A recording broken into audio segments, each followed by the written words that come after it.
Hello everyone, Drip here. So the new episode of Daima just came out and holy shit, they dropped a lot of lore about the Dragon Ball multiverse and how it originated. Now this isn't my usual type of content because I always leave it to people like Geekdom 101 and people like that to make this type of content, like reviewing Dragon Ball episodes, and they do a pretty good job doing that. So yeah, I've been watching their channels for years as well. But I've been getting a lot of requests from my fans saying, hey Drip, we want to know what you think about this. So I'm about to tell you what I think about this specifically and how it all fits into Dragon Ball Super. So just sit back and let's review it together.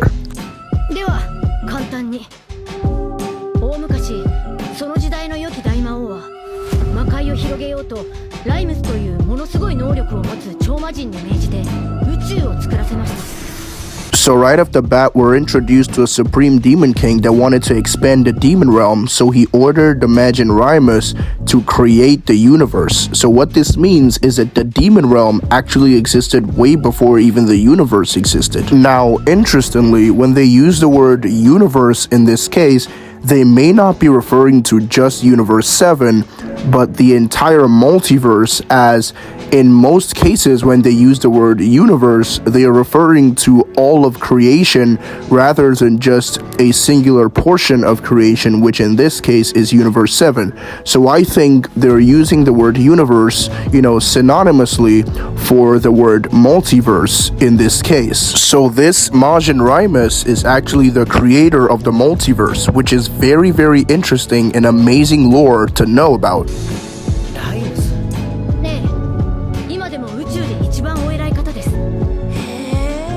So he says they are still the highest authority in the universe. Now, obviously, Majin Rymus is only one person, so when it says they, then it's referring to a collective of people. So it could include, the first Demon King, along with Rymus being the highest authority in the universe.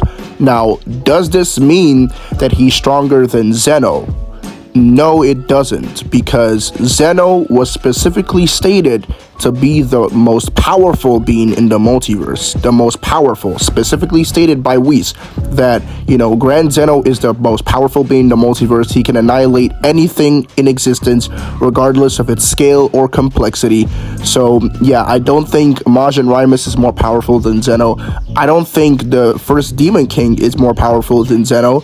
I mean, you can have a higher authority than someone and not necessarily be more powerful than them in a grand scheme of things. Like the Supreme Kais, for example, had, a much higher authority than even the mortals. But we've seen some of the mortals like Goku, surpass the Supreme Kais, and, people like Beerus, Goku potentially surpassing Beerus in Ultra Instinct. So yes, you can have a higher authority than someone in the grand scheme of things and not necessarily be more powerful than the person.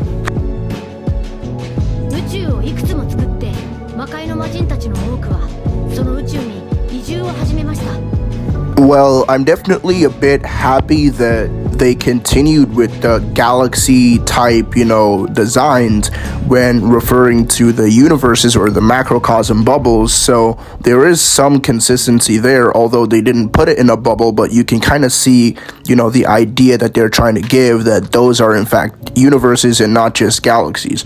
But in the grand scheme of things, when it comes to Zeno, that's not really something that, affects his position, because Zeno's palace alone makes universes look like, tiny marbles. So, having this Majin Rymus above Zeno because of that, or being equal to Zeno because of that, is not really, a feat that is enough to put him on that level, because Zeno didn't just destroy the 12 macrocosms, but destroyed the entire timeline that contains them, including his palace, the realm that contains his palace, which transcends all those macrocosms.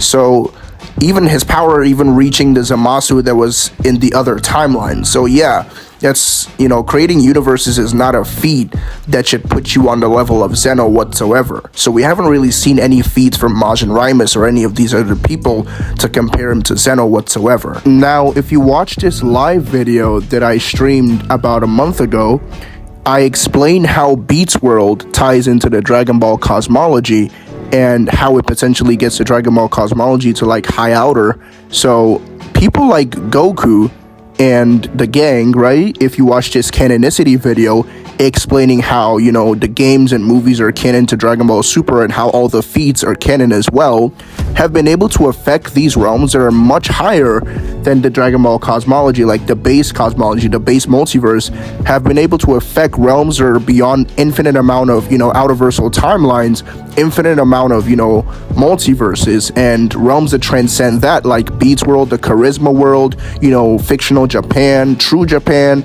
you know, the Crack of Time, all the realms like that. So like creating universes is not a feat that would put you on the level of Zeno, because even way weaker characters than Zeno have been able to perform vastly better feats than that. So this doesn't put them anywhere near the level of Zeno whatsoever. And I know some of you might be thinking, oh, Toriyama wasn't thinking about all those feats in the games. And no, Toriyama worked with the people making the games, and he was the main person who agreed that all those feats and all those games were canon. If you watch the canonicity video, it's explained.